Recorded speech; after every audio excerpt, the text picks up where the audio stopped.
Hey guys, how's everybody doing this Friday evening? It's getting real with Cockney Buddha.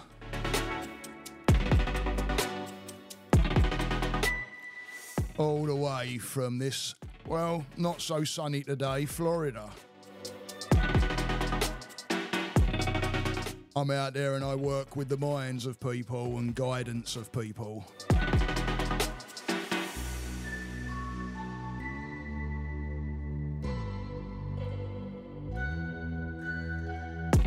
But I'm a human being,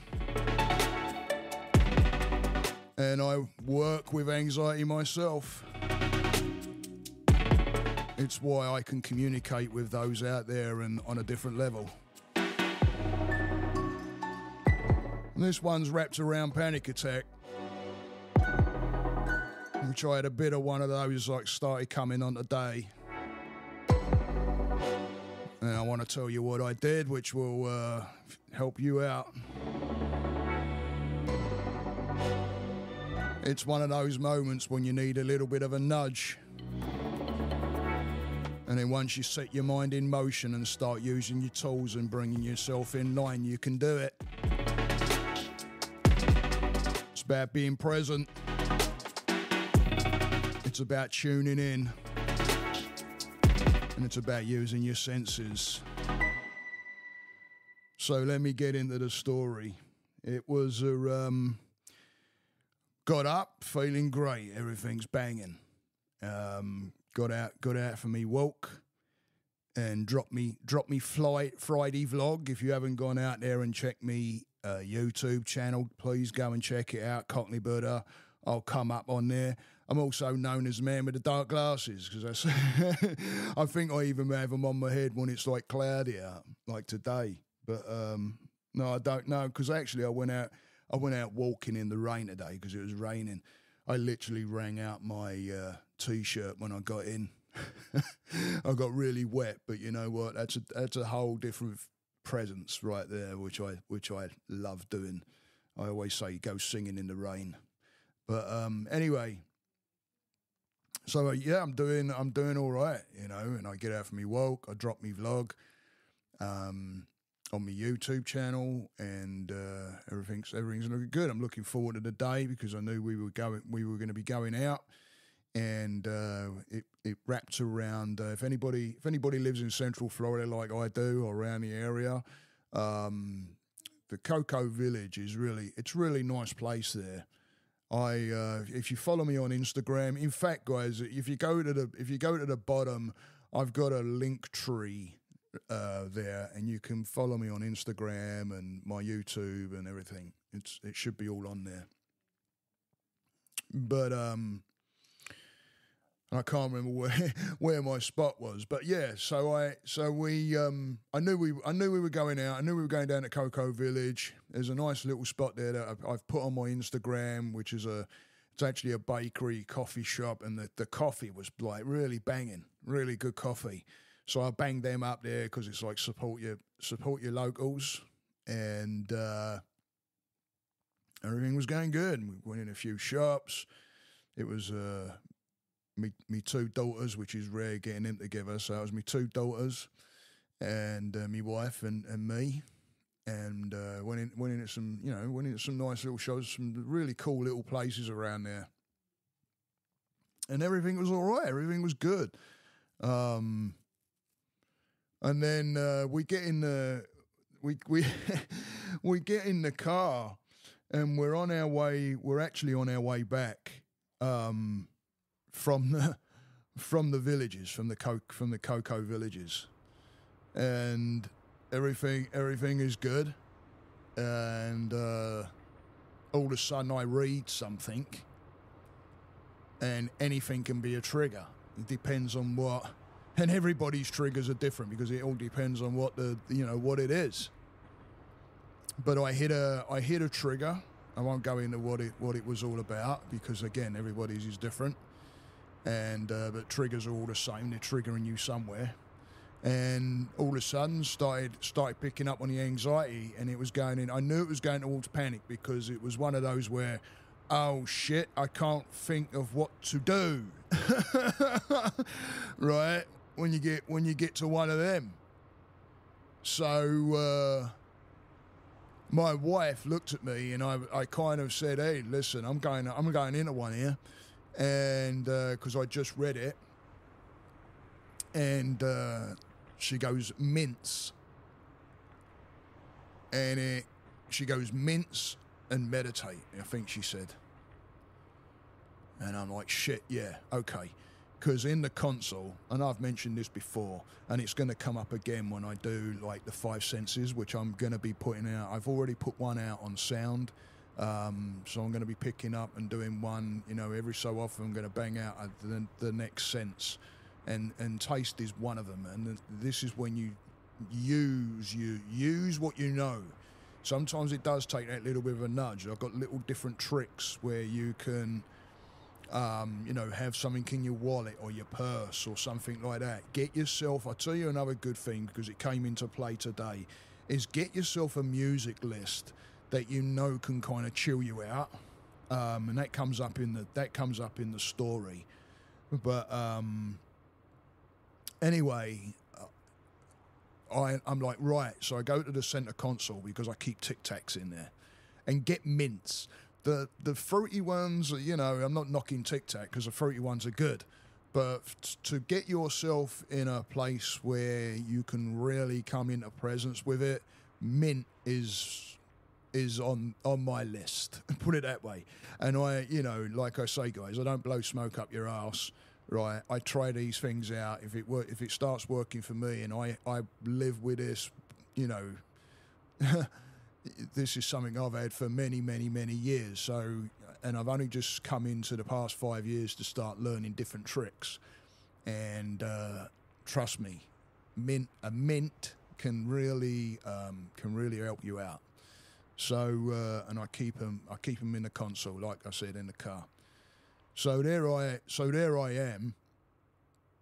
I'm going into the console and I'm grabbing the mints, and I throw a mint into the center of my tongue, and I think the music wasn't quite right. And my daughters, they know because they know my music taste and everything, and they know like when I say something chill,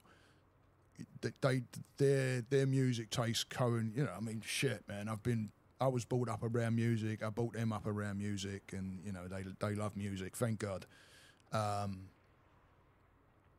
But so my daughter puts on this music, which all of a sudden I tune into that. So I'm like, right, bosh, mint on the tongue. Close my eyes. My wife knew what I was doing. My daughters knew it. Put my head back on the headrest a little bit, and tune in. And the first thing to do is just to become present with what's going on, because what panic attack is like, it's like, God blimey, how do you explain that? The only way I can explain it, it's like either like anxiety on steroids, or I always say anxiety that comes down into like a tornado. Like you take a hurricane and you narrow it down, and like it's all, the anxiety's already like not clever, but and then if you take that and kind of narrow it down and then like jab it with a steroid, you got yourself kind of on the side of what that would feel like. Right? So when you can get on it right at the very beginning and you can bring that down, this is what you do. And I'm not saying go and do it, right? I'm just giving you out information that I know what I do to help me in those situations if there's like a heavy panic attack coming on. And sometimes I slip, guys, right? Sometimes, right, like I keep saying, I'm human. This is why I tell these stories, to let people know that, yes, I do what I do for a living. Yes, I absolutely love what I do for a living. I really do love what I do for a living, and helping people out there and guiding people. But if it wasn't for some of these situations that I get put into, it comes into play when someone comes and says, I've been having panic attacks. Okay, bosh, I'm on it. I know what that feels like. I know what it is. I know it. And I know everybody's different. I get it. But I've been one of those guys that's lost control. I've been one of those guys, I slip, and sometimes I might not grab it. But when you have these things that you can use, and you give yourself a little bit of a freaking nudge, or someone gives you a nudge, great. Because the fault, though, when you do this stuff, and you do it every day, you will get those nudges, even when you're in those panic attacks. You get those nudges. It's weird how these little nudges will come in and say, like, music, meditate, tune in. It's like quick in between. It's hard to explain. It's like trying to tune into like the old style radios where you used to have to dial it in to tune it in. I mean, it's all bloody digital and shit now, right? Right, I'm probably even behind with what it all is now. You probably just press a button, it goes, doof, there you go. Yeah, I think it does. I think my wife's radio does that. But it's like when you got all that static and all of a sudden you hear that from and there's like this, and you just hear these bits. Grab hold of those bits. Those are the things that's coming in. The conscious mind is playing a role with your subconscious mind is what's taking over. And that's what's really pushing the frickin' fuel towards, holy fuckland. Right? It's pushing you towards that. And those bits of little things that, that you can grab hold of, that's your conscious mind. That's kind of, and as you keep working on your different tools and everything, it becomes more. You hear it a little louder. So I threw the mint on my tongue, put my head back on the headrest. All of a sudden, the right sound comes on, and I'm like, right, tune into that. So I tune into the sound, and if you've heard my other podcast on sound, you know what I'm talking about. If you haven't, go and listen to it, because it's not labeling things; it's just tuning in. Sometimes you can bring in different scenarios where you may have heard that before. Good, happy time kind of thing. To start pulling your mind in a different direction. All you're looking to do at this point is get on top of it. That's all you're looking to do right now. You're scanning like a shit. You're scanning like crazy until all of a sudden your clue, like the music, bosh, I knew it was on. I knew it was right. You'll know. You'll know. And I knew that was right. So I've got my eyes shut and I've got the mint on my tongue and I just tune. I'm like, right, tune to the mint. And I tune into the mint. And it's a tic-tac, right? You know the shapes of tic-tacs. I think most people do. And so I tune into the mint and I'm like, right, what am I tasting?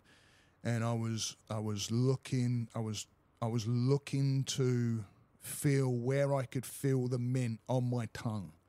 Because you kind of lose sense of where it's at first because you're not tuning into it. And it's so small and it's light. So, but when you start tuning into where you're getting the most, what should I say? Where your tongue senses are picking up on that mint flavour the most is probably where the mint is sitting. And then outwards it gets finer and you tune into all that. And then of course, it's the breathing. And I thought, right, double breath. And I started doing the double breathing. And then letting it out nice and slow as you can, filling the belly up as you do it. Double breath. Get the oxygen going. I started doing a little bit of that while I was there. Even right now, I feel myself calming just doing those two. 2 rounds right there. I feel myself calmer. Give it a go. Hit it right now. 2 breaths.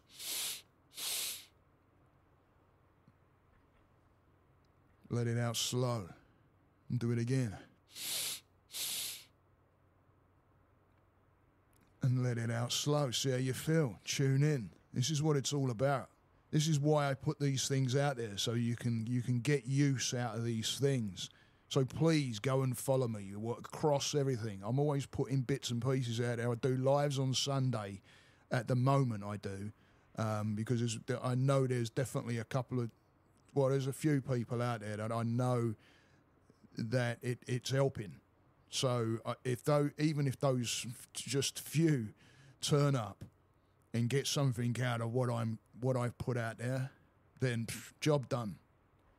So please go out there and throw my name around, subscribe, give me likes on my YouTube, get the analytics up there for me, get this circulating around the people, because, you know, this is why I do it. I live this. I live it so I can help other guys with this.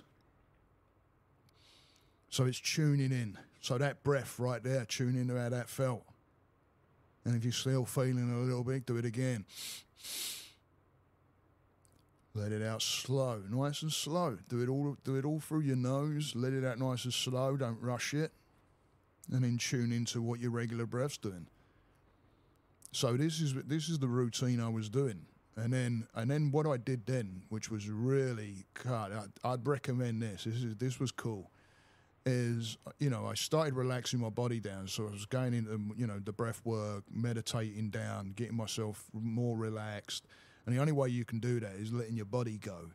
And I started, you know, relaxing my shoulders down, because straight away I'm starting to get the old tension in the back of the neck and up in the base of my skull, where I've only got to have a little bit of bloody shit go on right now, and that's where it goes. Bosh, right there. Headache, a migraine the other day. Oh, nightmare.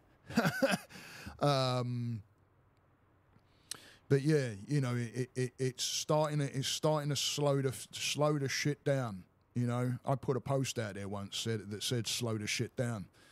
I might head this one, slow the shit down, actually, because that's what it's all about.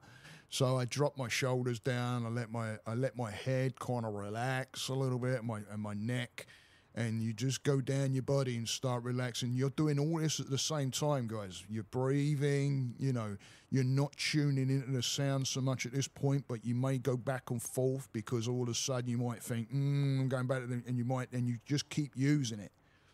And so I relaxed myself down, and the more I started relaxing myself down, I noticed my body starting to move with the car. And when there was when there was a corner coming, and I was just letting my body just relax, and allowing and tuning in to, like, oh, okay, we're taking that's kind of weird how my body's swaying out. How does all that work then? And just questioning. Because when you keep your brain questioning on a positive to where you want to learn something, you're taking it away from the freaking panic. It can't do both. So you keep on asking the questions. So when my body was starting to move in a certain way, I'm like, I wonder why that's moving away. I even imagined my skeletal body, my backbone and everything, kind of just swaying, like just tuning into what my body was doing. I'm even doing it as I'm talking to you on this. I'm like swaying. I can feel my because it's like going straight back there. And then I noticed when there was like some bumps, and then I thought, I wonder if I can tell because I knew the way where we were coming on the way back home, and I thought, I wonder if I can tell when and every now and again I'd open my eyes, and I might be at where I thought. Because you get to know, you know, when you're driving and you might drive a certain way, you only have to do it a good few times. And of course, what's happening, right? Your body's going to react in, you know, pretty much the same way. You know, if you're in the same car, the car's moving and your subconscious is picking all that up. It's picking all that up. So, you know, when you shut your eyes and you just be a passenger one day and just shut your eyes, you know which way you're going, as long as you know which way you're going, and then just shut your eyes and tune into your body will tell you. It's weird. It's crazy.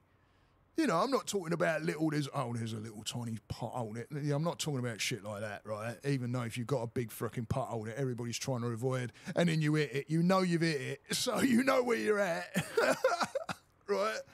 Because you're going to jump through the ceiling. But no, just tune in. And then I went back to the Mint, Because at this point, like I say, I'm like not feeling the mint on my tongue now. So I went back to the mint. So I thought, right, roll it around. So I just started feeling the shape of the mint and rolling it around on my tongue and like coating my tongue down with it. And then I put it back into the middle of my tongue, let my body go limp again, tuned into the mint, and I felt it roll down my tongue towards the tip of my tongue and then sit there. And I just became completely aware of the whole situation that just happened, like presence, complete presence. Go and listen to that podcast too. I got one out there on presence, being mindful. Go and check that one out as well. All around the presence, because this is all the shit that you put together as tools and you use on situations like this. You may not get completely rid of your anxiety. I've lived with mine for years, but it's a lot better living with it where you're in control than freaking what it can do. And it means throwing the tools at it. Sometimes one tool might not work. That's why, the music, the mint, the body relaxation, the go into the breath, you throw everything in there, you're going to overwhelm it like it overwhelmed you in the beginning. And you can bring it down. So, and then I don't know how long I did it for. And then I opened my eyes, I tuned in what was going on outside, where we were and everything, what was going actually on, because it's another thing I did was crazy. I tuned into a conversation that was going on in the car between my two daughters and my wife, and my youngest is graduating high school this year, and it's going to be like the last prom, and they're talking about dress, and my youngest daughter's talking about the colour one she got, and I remember the pictures because when they was out looking at them, she was out of her mate, and we big shout to Savita, by the way. That's my daughter's mate, and I could hear what the colour she had, and I was just tuning into all that, and it's crazy because you're like detached from it, and you hear it, and you hear everything because you become completely present with each person as they're talking. Because now, when you're relaxed, you can tune in. Now your mind is good, right? You're now.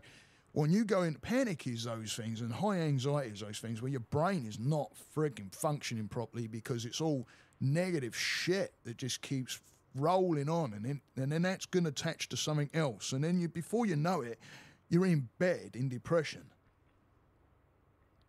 Been there a good few times. So it's much better to come back at it and hit it with all you got. And let me tell you something else. I'm going to tell you something else right now.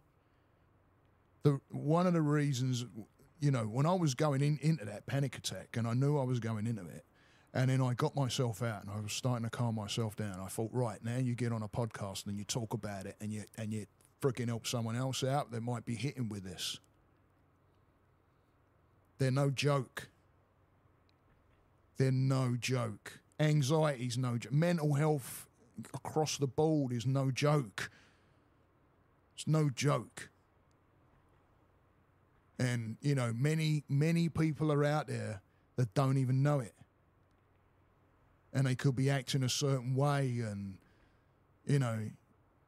unfortunately pissing a lot of people off sometimes because there's no understanding. There's triggers and shit that'll kick off and they just don't know.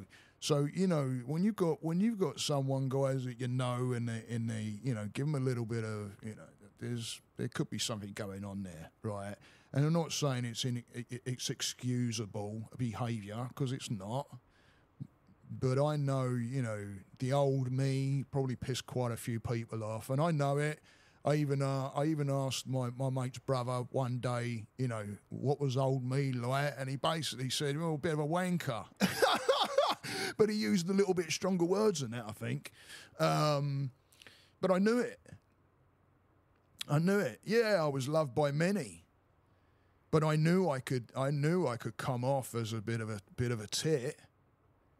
So, now, it's funny because I asked him again, I'm like, and he goes, dude, the way you are now, shit, man, fucking hand it to you.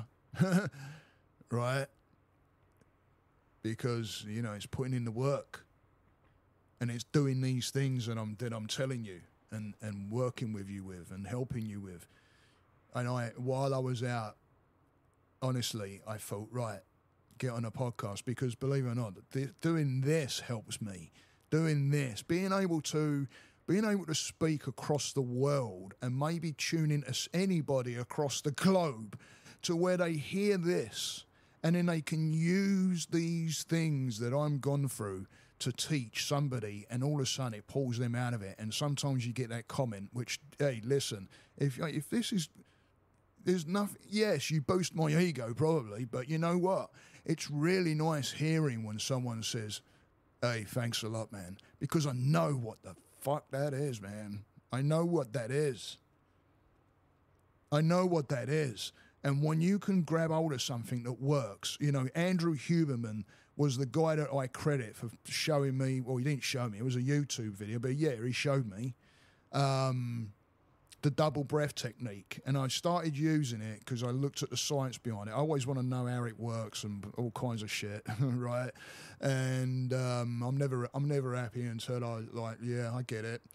So, and I looked at some other stuff, and I went online, and I started looking at double breath and all that, and I started using it, and I thought, yeah, no joke, that works. So, you know, I credit him for showing me. So, you know, you make that one difference. That made a difference to me in my journey of, you know, that's added to my list of go-tos. So if I make that one person, you know, comment to me and saying, you know, hey, I'm probably going to get people that don't, you know, okay, didn't work for you, okay. But, you know, there's a good majority of people that I've worked with where I've taught different things, different tools, and we've worked in, and not, the only reason you can't paint it all right across the same, because, yeah, every single person is different. Every story is different. Every story is different. You can't use one person on the other. There's patterns. There's patterns. It's just like I said, it's no point in me really even telling you my triggers, because even my trigger may trigger you and talking about it. So I'm not going to mention it, because it's why. Why would I do that? It's my trigger. It's my trigger. Nobody else's trigger. So don't look at somebody else and think, your triggers are freaking stupid, because they're not. They're not to them. It's a trigger somewhere that goes to that place in that subconscious that's been buried for, it could be buried for years and years, and all of a sudden, pop, it just makes that little connection somewhere, and all of a sudden you're like wondering why you're feeling the emotions you're feeling, because you've just been triggered back to that moment, not even knowing it, and the emotions and everything with it. Because the brain has labelled everything you went through then, it labelled it with the different scenarios, where you was, what you're smelling, what you're hearing, everything. It didn't miss a beat. So what a trigger is, something that can be anything to do with any of that scenario, and it will take you there, and boom. That's what PTSD is as well. I have some of that because of bullying. And you get triggers. It's probably what I know it is, with the bad anger and rage that I have. Because I didn't, you know, you can go either way. You can go, when you've been bullied in a you know, I'm not going to say a certain way, because there's all kinds of different bullying out there. But the way I was bullied, you can go either way. You can go and be that guy that's like deathly afraid of everything, which, yes, I show that with my anxiety. But on the other hand, you can go the other way, which is where I went, and I went to rage, which means anybody that, you know, trust me, there's a whole podcast I want to do on that, which is anger and rage and that, because it's, you know, again, I work with it, and I'm way, way better. I can walk away a lot more, but I never used to. I used to, you know, and I slip. Don't get me wrong, I slip. Heck yeah, I do. But when you can get a hold of it that little bit better, shit, you're winning. You're winning. PPA. Positive progressive action. Make it happen. Make it happen, guys. And I know you can. Just make it happen. I hope everybody has a great Friday evening. And I hope that helps somebody out there with their anxiety and their panic. Again, if you want some one-on-one, please hit me up. I have that link tree down there. You can go and check out my website and that. You can get a hold of me across any way you want to. Instagram, I'm on. You can hit up my email. I think my email address is on there. But if it ain't, it's mindnutrition4, the number 4, all, AOL.com. Sorry, Gmail. At gmail.com. How can I forget that? But I did. But you can hit me up across any of those platforms, you know, and hit up my YouTube channel. Just look up Cockney Buddha. I drop a Friday normally, pretty much every week. And go and check out the live that comes on Sunday, 11 a.m. in the morning on Eastern Time US. And right now that's 3 p.m. in the afternoon GMT. Hope everybody has a good weekend.